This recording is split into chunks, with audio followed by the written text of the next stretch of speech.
easier to understand. You don't have to. We'll call the the regular meeting of the Culpeper Planning Commission to order. Call the roll, please. Mr. Serio? Here. Mr. Clemens? Here. Mr. Fitzsimmons? Here. Ms. Schmidt? Here. Mr. Flanagan? Here. All are present. Is there a motion to approve the agenda as written? So moved. Second. All in favor? Aye. All opposed? Is there a motion to approve the minutes as presented? So moved. Second. All in favor? Aye. All opposed? Comments and correspondence from citizens, visitors, and delegations of the audience. This is an opportunity for citizens to comment on matters not scheduled for a public hearing. Right? Unfinished business? No unfinished business at this time. New business. I will skip the preamble about the public hearing. Public hearing, zoning ordinance amendment related to townhouse access. Good evening. I'm Louis Pancotti, planner, and I'll be presenting the zoning ordinance text amendment. Section 27-53B1 outlines the requirements for townhome developments. Subsection D states the requirements for streets and utilities. This is a relatively simple amendment that will reword this subsection. Instead of stating that townhome units shall front on private streets, the proposed language states that units shall have vehicular access from a private street.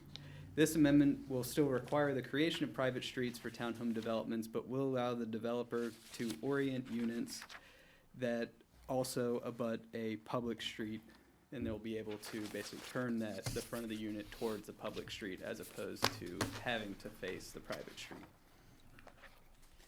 So currently the requirement creates a less desirable configuration where the rear of the townhome and accessory structures such as decks, sheds, and patios must face the more heavily traveled public street. Here's an example of some townhomes along Virginia Avenue.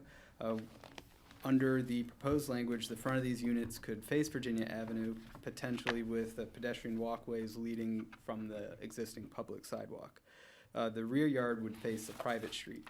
This proposed amendment also aligns with the goal of the comprehensive plan to improve aesthetic design guidelines and regulations. And I'd be happy to answer any questions you have for me at this time. Is there any reason why we need to have vehicle access on a private street? Can't we just take the word private out? That was brought to the town council a few months ago, and they were not interested in completely changing that requirement to allow townhomes to access public streets. So we've kept that requirement for the private streets in there. Seems like we're just looking at another change next year. Yeah. Okay. Well, Mr. Serio, if you recall, that was a conversation we had here, and there was Yeah. concern on the public streets for the frequency of the curb cuts with them accessing off of a public street. I mean, in fact, John, if you look at this picture that we're showing on the screen right now. Oh, no, I don't mean change what we're doing. I Right. agree that it should face a public street, Right. but why, you have to have a private street access to the back. Why? Well, Why couldn't it be right. public in both places? Right, because I think that's a binary, or I mean, that's a either or proposition. The street is either public or it is private. Yeah. And so if it's not private, then it's therefore public, which means that each of those units would have a driveway going out to Virginia Avenue.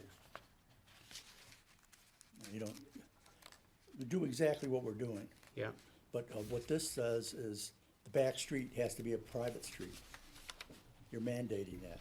Why can't the back street also be a public street?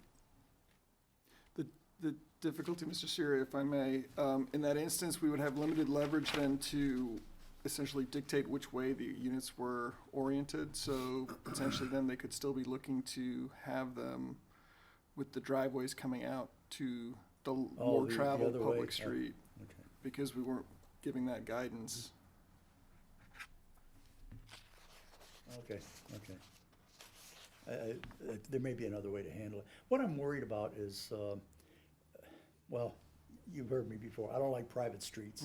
They should all be public, they should all be the town, the people in the townhouses pay taxes just like everyone else. They should have their garbage collected. It should be, have their streets plowed. And if it's a private street, you don't get any of that.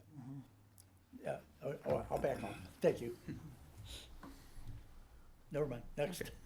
Is it correct that, is it correct that private streets are generally smaller than public streets? They, I believe, have, it depends on certain factors like the, if there's street parking and that sort of thing. I believe they still have to. We have defined relatively the standards same for them within our facility standards manual, and they've gotten very close, and they may mirror the public street standards at this stage, just because we have seen examples in the past of private streets essentially being built to lower standards and degrading over time, and that community struggling to be able to maintain and repair them. So by having the developer put them in at that higher standard initially, they should have the better life to those streets. What's the rationale for having two tiers of, I guess, tertiary streets in the first place? In terms of whether public and private? Yeah.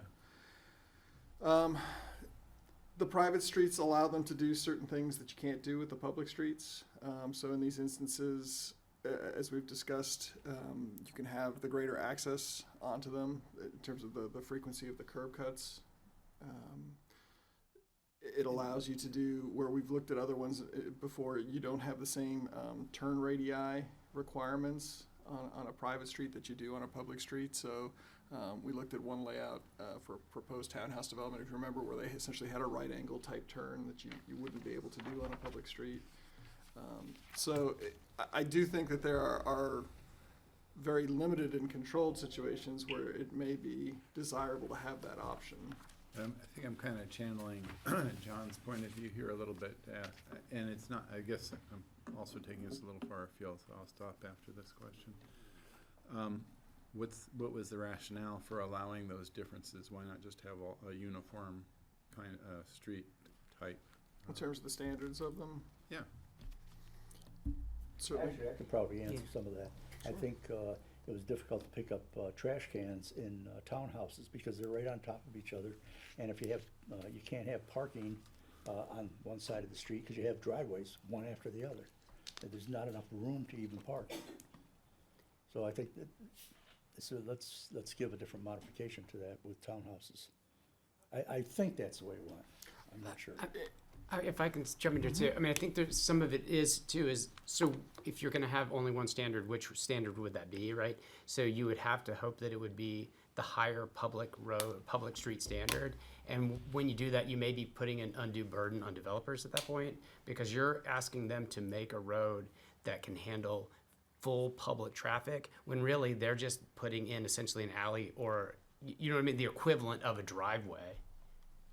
You know, in certain circumstances. And so, you know, so it's like, so why are we, you know, why would we make the cost of development so high for a private street that's gonna do maybe a tenth of the trips that the public road behind it would do? And so that's left to the discretion of the developer of a subdivision. It's, I mean, yeah, I mean, it's not left to the developer, I mean, to the discretion really, because it's defined in the FSM. Yeah. It's specifically what the Down to gravel that base standard. and the Yeah. asphalt, all, Yeah, yeah, the yeah. standards for what Yeah. is And appropriate. it's also tightly defined as to where they are permitted. They're permitted essentially to serve townhouses and to serve lots of 3 acres or more. And those are the sole examples at the moment where they're permitted. I have one question related to, so what would be the distinction, say definition-wise, between a private street and an alley? An alley provides secondary access to a unit, and an alley also has its own standards, Okay, but that can't be a Can't be the primary primary. access of a okay, lot. thank you, Luke. Any other questions? Okay, I guess we'll go ahead and open up the public hearing. Ms. Fitzsimmons? Yes. I was just curious, you were flipping the pages, I didn't know if you were looking for a question. Oh, no. Okay. Go ahead and open the public hearing for the zoning ordinance amendment related to townhouse access. Would anyone like to speak about the change of the ordinance? Seeing none, public hearing is closed. Move then to a, Mr. Chairman, I'd like to move that we forward this zoning amendment as presented to council with the recommendation to approve. is there a second? Second. All in favor? Aye. Aye. All opposed? Mr. Chairman, if I may, just related to questions we have about the minutes, was there any rationale the planning commission would like to have on the record in the minutes to support the motion that they just approved? Oh, that's a good point. Sorry about that. I'll amend my motion. That based on the rationale that this is more language change than a functional change that more accurately reflects the flow of that flow of traffic off of public streets onto the private streets while maintaining that appearance. The comprehensive plan recommendation for more appealing public street frontage.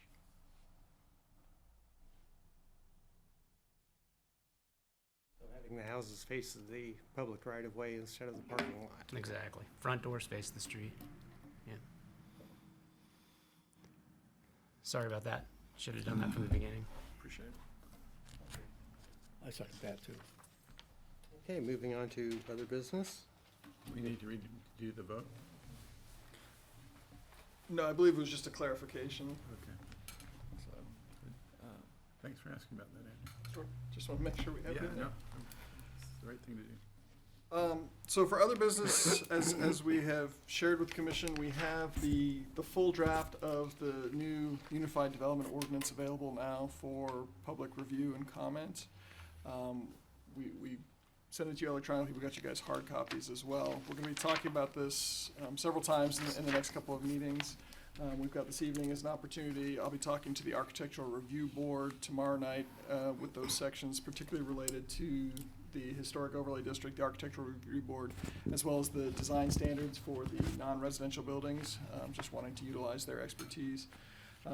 As a reminder, we have a joint work session with Town Council next Tuesday at 5 p.m. here in the Economic Development Center.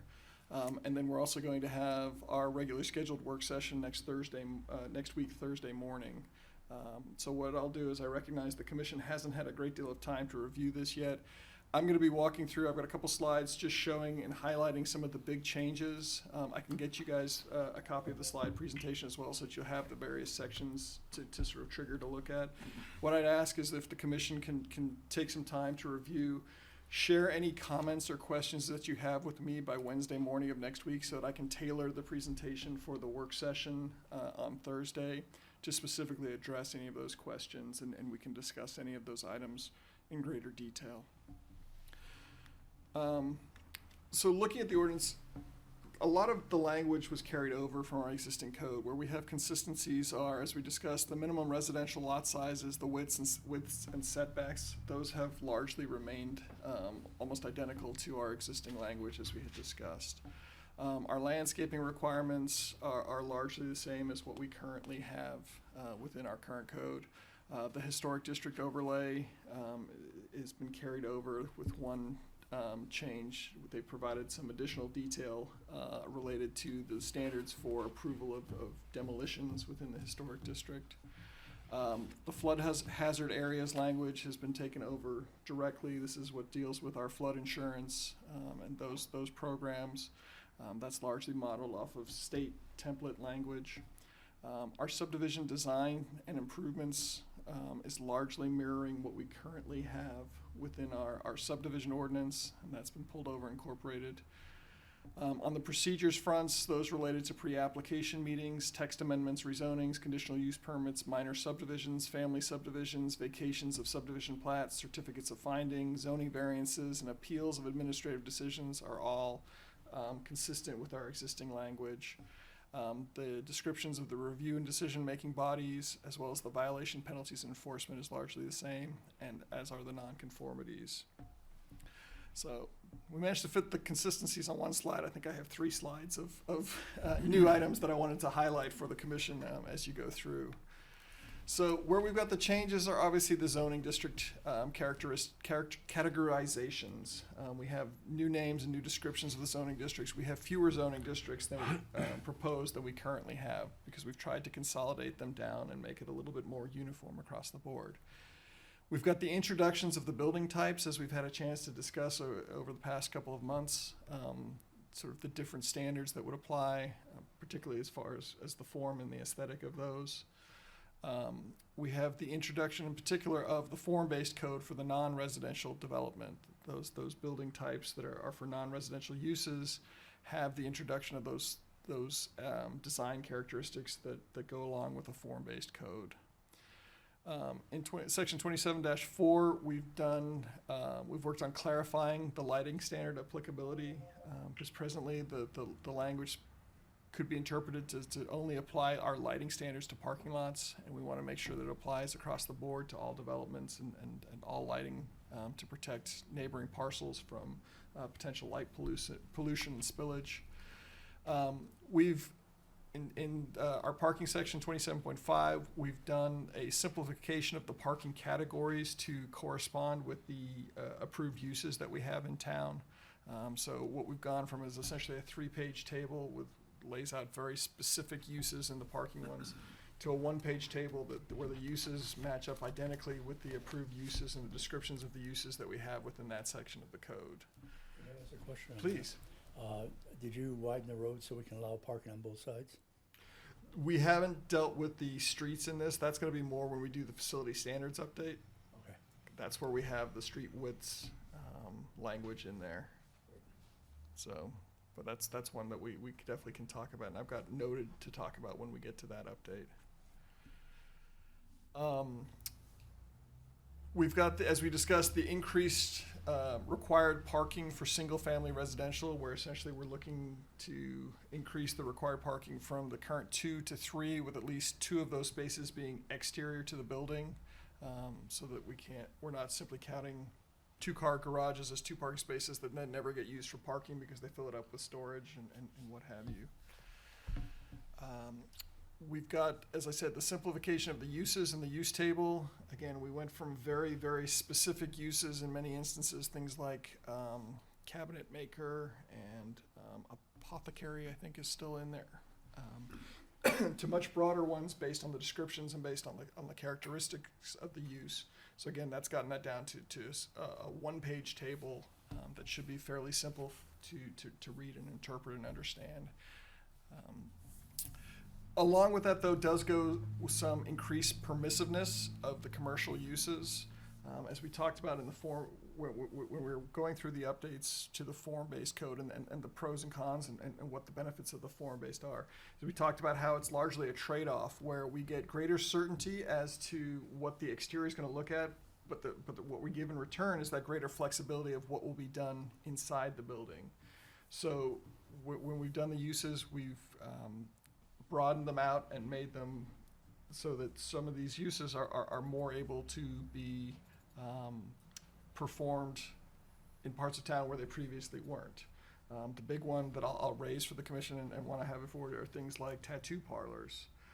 Tattoo parlors previously were only allowed within our industrial zoning districts. Now, as a personal service type use, they would be permitted in the commercial districts, so they would be permitted conceivably in the downtown area as a by right use. So that's one thing I wanted to raise to the commission and make sure there was an awareness of that. Let me tell you a problem with that, is we get a lot of people visiting our town because Davis Street looks like what it did, 50, 100 years ago. There were no tattoo parlors then. It seems like we should have businesses in there that are complementary to 100 years ago. Just a thought. As I said, this is part of that trade-off, and we have boutique tattoo artists who have been contacting me for several years now with a strong desire to be located on Davis Street. Of course they do. And wanting to be within the community, because from my perception at least, tattoo parlors and tattoos have become far more common and far more accepted than they were when this ordinance was written in the late 1960s. It's no longer simply the sailors and the bikers who have tattoos. They're fairly commonly done, and a lot of these places are very, very upscale in terms of what they're doing, and aren't necessarily all that different than a barber shop and other similar personal services. So again, this is something that we can create carve-outs for some of these uses if there are concerns. But this is why I want to bring it to everyone's attention and make sure that it's clearly stated that things like this are things that where the restrictions are being loosened in terms of where they could be located. We still have very much a carve-out for sexually oriented businesses and very strict limitations on where those can be located. And so, you know, again, we can take, if there is a desire from the commission to make that modification, we can consider it and look to incorporate it in here. But as it stands currently, that sort of use would be permitted by right within our sort of commercial districts in the proposed update. So, I mean, I think one of the interesting things, the reason why this makes a lot of sense is, when you talk about form-based and that the building, what the building looks like determines, you know, whether it's appropriate or not. The idea, the simple presence of a tattoo parlor on Davis Street would not turn Davis Street into Coney Island. I mean, right? So, I mean, this is the genius of form-based, is that it doesn't really matter what that use is, as long as it's legal, because the building is going to it's not going to attract nefarious elements, because it doesn't look like that. I mean, it looks like that they did 100 years ago. That's the theory of it. Yeah. That's the hope. So is it like vape shops and all that as well? Well, look, we'll hold off on vape shops. We'll Okay. talk about them in a second because we've There are certain categories that are separated out and treated, given special treatment, notably sexually oriented businesses, vehicle sales and surface, so on. Jim, getting back to your thing though, the problem I see is a tourist wouldn't come to Culpeper to get a tattoo. I would disagree. Oh, you think so? I think if you had a reputation as having an artist who was a genuine artist, tattoo artist, that there may be people who had if to that's the schedule an overnight trip to be here for. See, the concern I have is if you turn off tourists, you don't turn them back on very easily. Yeah. And I appreciate all this. And the most interesting thing about this conversation, and there may be some people who ultimately watch this who will know that in 2015 this conversation came before the Planning Commission. I was on it. This is a big 180 for me. At the time, I could not see any value of a tattoo parlor on Davis Street. Now I realize that I was totally wrong. That that there are upscale establishments that could in fact draw traffic, and that with form-based, literally, there's nothing in the front of that building that would attract an element that wouldn't otherwise be there. So You can take credit cards. yeah, there you go. Well, also, to your point, the Architectural Review Board takes care of what the building looks like anyway from the front. Right. So True. they'll control it. True. Fredericksburg Old Town has at least a couple on the main drag, just as a case. I kind of, I'm an old guy, and so tattoos are a little weird for me too. But I see them, as Andrew says, they're very popular, very normal, and so I, try not to let my predispositions get in the way of a rational analysis. I mean, from my perspective, where I think we might be more likely to see them are actually the second stories of some of the buildings on Davis Street.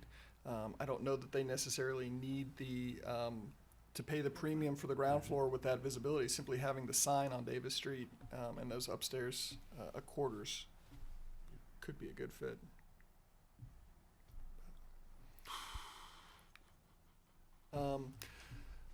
One of the other things that we've done is we've added language that helps to define what a recovery residence is and what is, in what situations it is permitted. This is related closely to language that has been contemplated at the General Assembly level. So We'll continue to monitor that. We may well be making some tweaks and changes to our code depending on what comes out of the General Assembly, but this will help provide clarity. To Ms. Schmidt's point, we've added restrictions related to tobacco and vape stores. Virginia State Code provides localities with the ability to limit their proximity to certain other uses, including schools, parks, religious institutions, things of that nature. This is similar language to what we currently have on the books for pawn shops and payday loan establishments. And so we've largely looked to impose those in the terms that are permitted by state code. We've completely overhauled the wireless facility regulations, so this is cell towers. We had not done that when the state code was amended back in, I believe, 2018. So this completely brings us in line with state code related to wireless facilities. We've moved to the allowance of accessory dwelling units by right in the residential districts. They're called backyard cottages within here. It looks like there's a bill proposed in the General Assembly that would look to make this essentially mandated by the state. So we're putting in essentially the built-in provisions to ensure we have those protections in place that we have currently, but instead of requiring to go through that conditional use permit, it would be a by right process. There would still be the expectation that they do pay those tap privilege fees for water and sewer to the town at the discounted rate that is part of the adopted tap privilege fee policy. We've differentiated between home offices and home-based businesses where it comes to home occupation permits. So essentially a home office is where essentially you're strictly running an office there. There's no one coming and going. There's no other activity. You simply have an office in your home that you're working from. The home-based business allows limited visitors to and from the site. So essentially this is your music teacher, your teaching a second language, something along those lines where you may have people invited to come there. So it allows, as I said, on a controlled, limited basis, folks to come. There's still no signage allowed or anything of that long. There's no walk-in retail traffic allowed, so you can't have people, you can't be selling anything out of your home where you would have walk-in traffic. You can certainly be doing online sales and things of that nature, but again, looking to allow greater use of people's property, but preserving the integrity of our residential neighborhoods. Along those lines, topic that's near and dear to the Commission's heart, there's the definition and regulation of short-term rentals in here. It essentially prohibits them within our sort of traditional residential districts, our residential neighborhoods. It permits them in our areas closer to the downtown that are zoned for either that mixed use or the residential mixed use. They would be permitted there.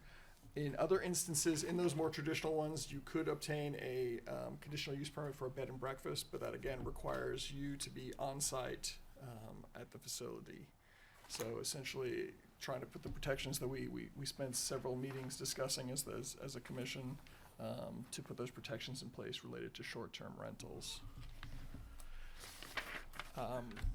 We've got the introduction of beekeeping standards. This was just a recommendation that came from the consultant. The regulation of the location of drive-through facilities and fuel pumps. Again, with us moving to that form-based code for our non-residential uses, you want to, again, provide the opportunities to make streets a little bit less auto-centric, a little bit more interaction between pedestrians and the properties. So shifting the buildings and the businesses to the front essentially, and putting the pumps and the drive-throughs in the rear of the property is what's being proposed there.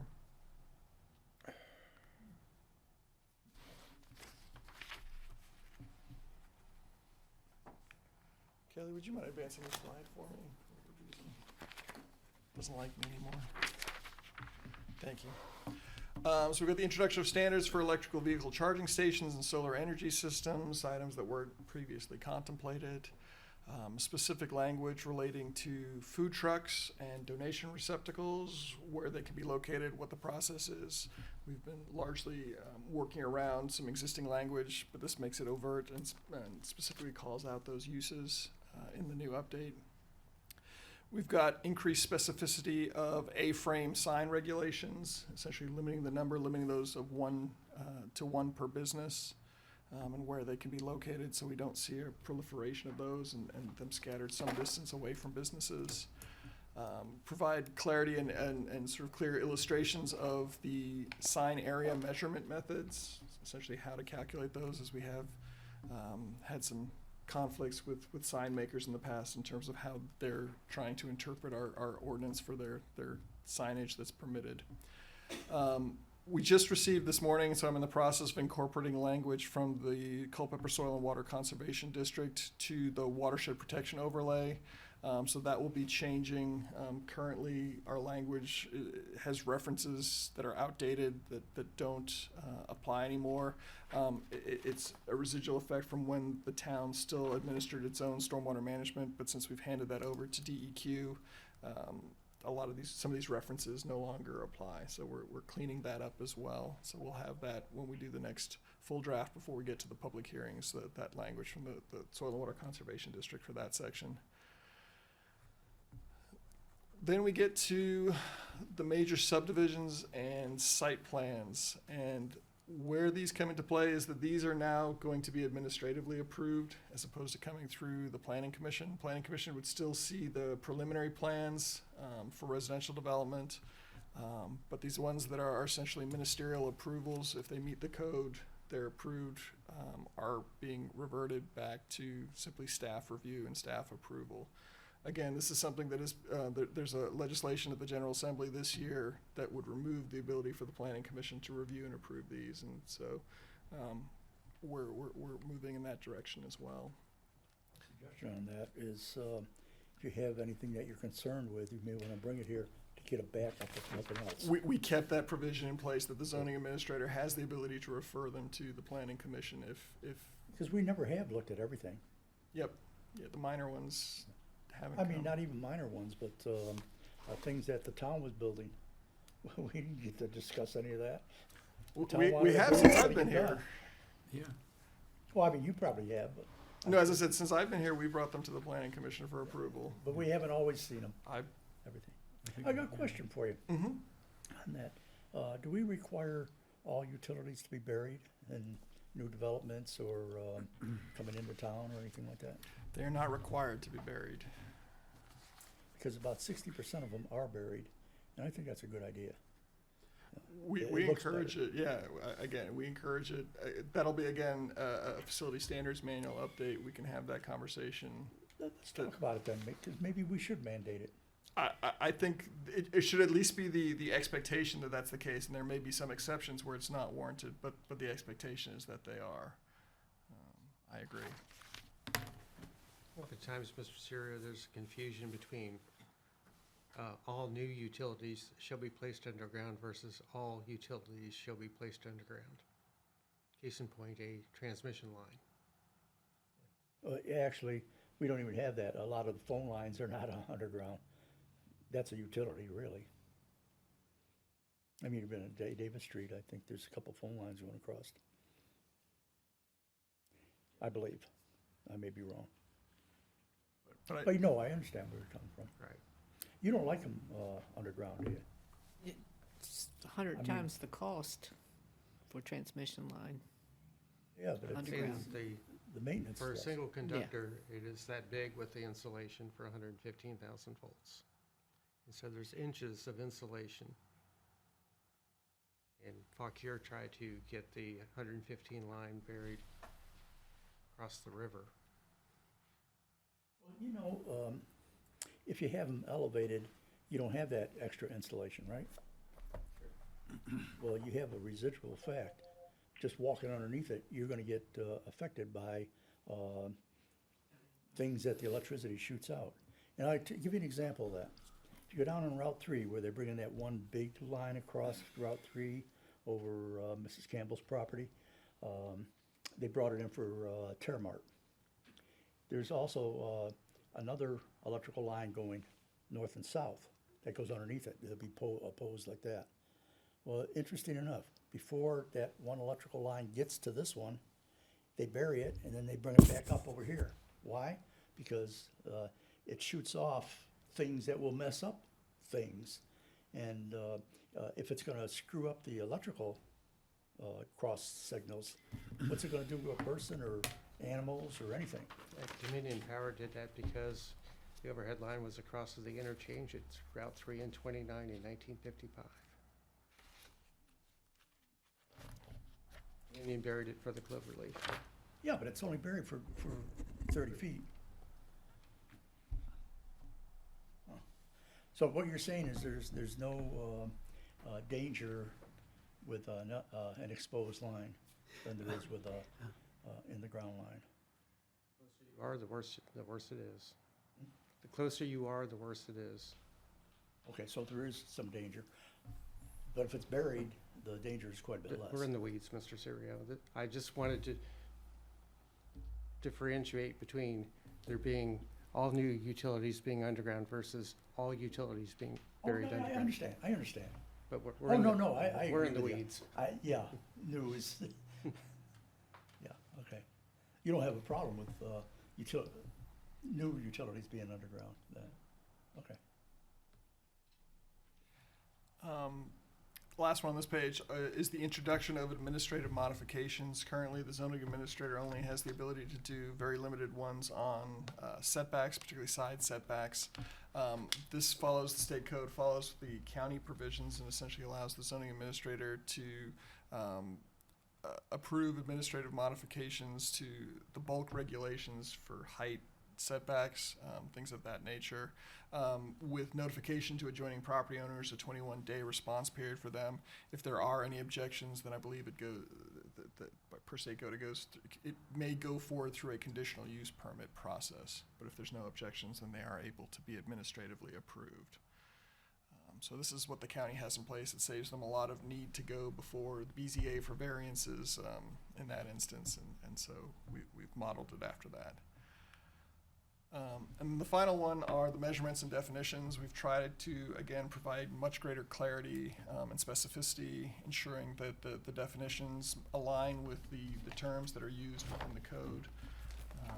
So again, I know it's a significant and hefty document that we've put before you, but I think it's going to provide some significant opportunities for future development in the town, and as we're reaching our build out, allow for those infill development but proposals to align with what the town's vision is for its future and preserve that character. So happy to go into greater detail on any aspect that the commission desires. Now, as I said, I know you haven't had a chance to look at it in depth. We will have the joint work session with the town council next Tuesday, and as I said, if you can provide me with feedback before next sort of Wednesday morning, I can tailor the presentation for the work session and the conversation that we have next week on Thursday to delve into those specific topics that the commission has interest in. I have one question about just procedure. I mean, do you expect that next Tuesday's work session with the full council will basically be this presentation again? It's going to be a more detailed version. I'm going to try and flesh out these, because the council hasn't had the same ongoing conversations that the commission has had. So I'm going to be trying to provide more examples of some of these specific items that I've just described verbally to the commission here. The big thing that I'll be looking to come out of that meeting with is to see if there's a comfort level from town council and the planning commission for us to send out notification of the upcoming public hearings. Because essentially we have to notify by mail every property owner in town, and so my goal is to pre-notify them with all of the meetings for it. So as we've discussed previously, we're proposing to have public hearings at the planning commission level in both March and April. With that April meeting, hopefully the planning commission feeling like they can provide a recommendation to town council then holding public hearings in May and June, with hopefully them taking action in June on the full draft. Our meeting next Tuesday, what location? Right here. Here? Yep. That's at 5 o'clock. Here or 5 over o'clock. there? Right here. Oh, Yep. are we gonna fit everybody in? It's going to be a little snug, but We sit there and the town council sits here, right? you know, again, we're Probably. going to be using the other room as overflow as well, because it is open to the public. So if we do have folks attending, we've got audio that's able to carry over there, and the video is they're going to have the same presentation up in advance in the same manner by listening to the audio coming from this room.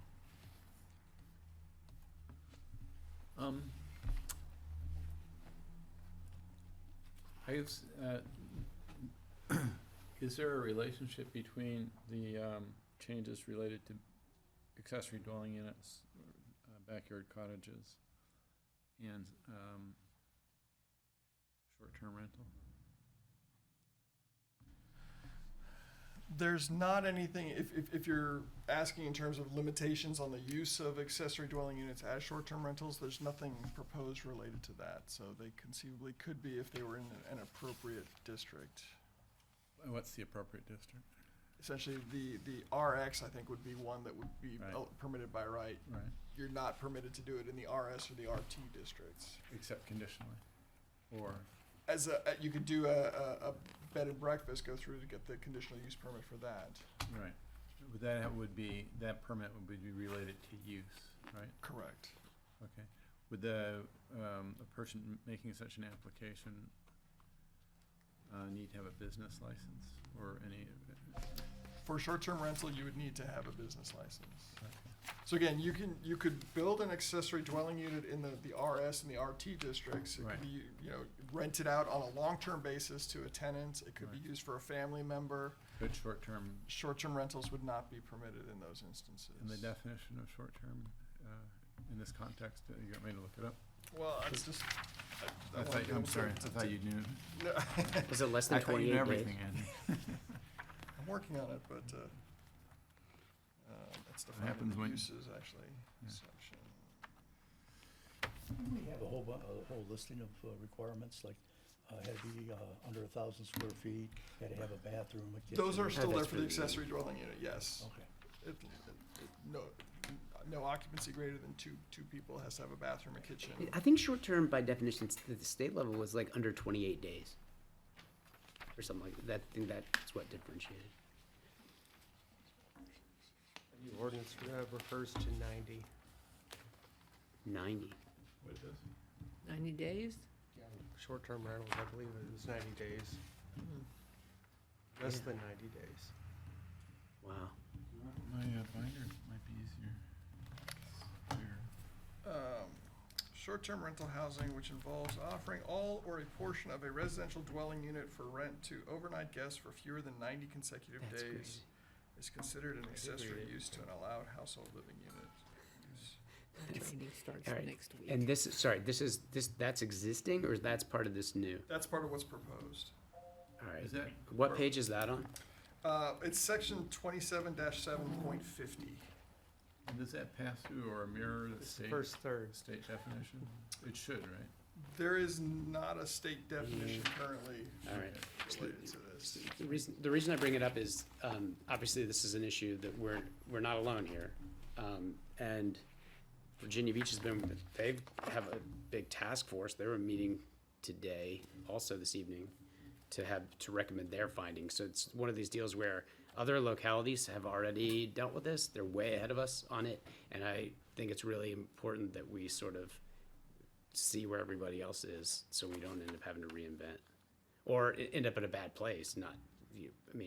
We've seen it on other things, so it's kind of nice to take advantage of our neighbors when they have to do it first. Where did the 90 days come from? Is that just a good starting point? It's biblical. Trying to recall, and I believe it was something that was given to us by the consultant as their experience best practice with short-term rentals. So we're Yeah. not, That's kind of nuts if tied you think to about it. it, because if I have an ADU with somebody who has a year lease on it, let's say, and then after a year, it's automatically gonna flip to month to month. Now I'm in violation because I only have a 30-day lease instead of a 90-day.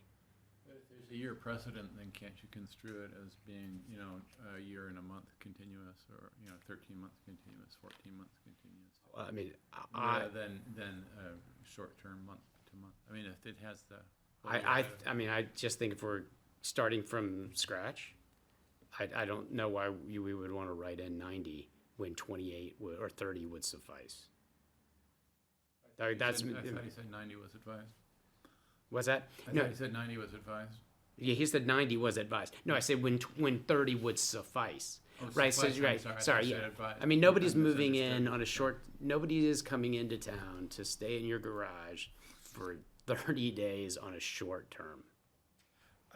I think, If The- someone's building a I- house for me, I think that the 90, in all honesty, is the more conservative approach than the 28 Right. that you're discussing. Right. Because again, the instance that you're talking about with a year and then month to month, I, as zoning administrator at least, would look at that as greater than 90 days, because you have the 365 plus then what you have going forward. Right. I understand, but again, we don't legislate your discretion. Sure, And you may not be here, Sure. and what does the next administrator, right. how did they read it?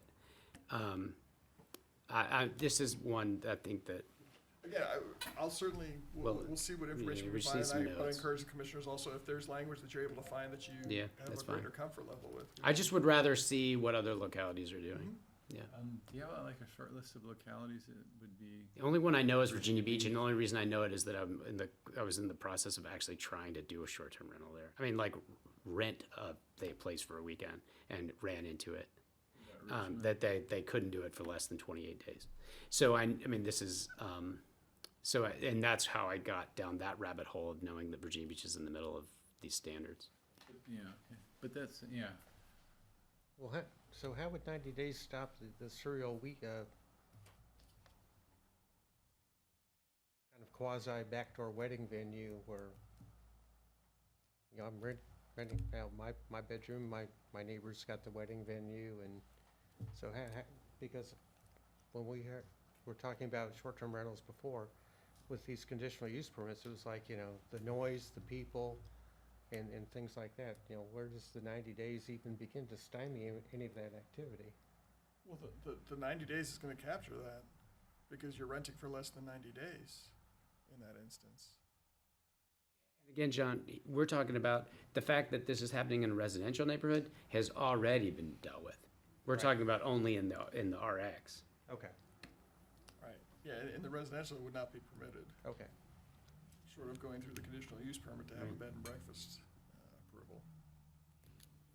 Yeah, I was really pleased in that chart, I can't remember the page, where there was one conditional use permit allowed in one category. And I can't remember what it was, I think it was in the RX. I think it was about the bed and breakfast. Yeah, I believe that's the use table that you're talking about. Yeah, there was only one instance where we would allow it, which I think is fabulous. So we're not constantly meeting and saying, well, you did this one, why aren't you doing that one?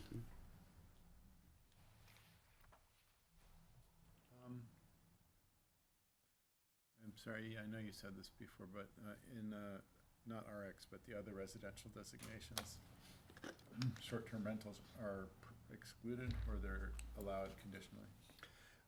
The only way that you could do something comparable to a short-term rental in the more traditional residential zoning districts is to get a conditional use permit for a bed and breakfast use, where you Right, would, yeah, it would okay. requires Right. And it would be explicitly. on-site Right. supervision, so to speak. Explicitly for that use. There are a couple of, okay, other questions? Mhm.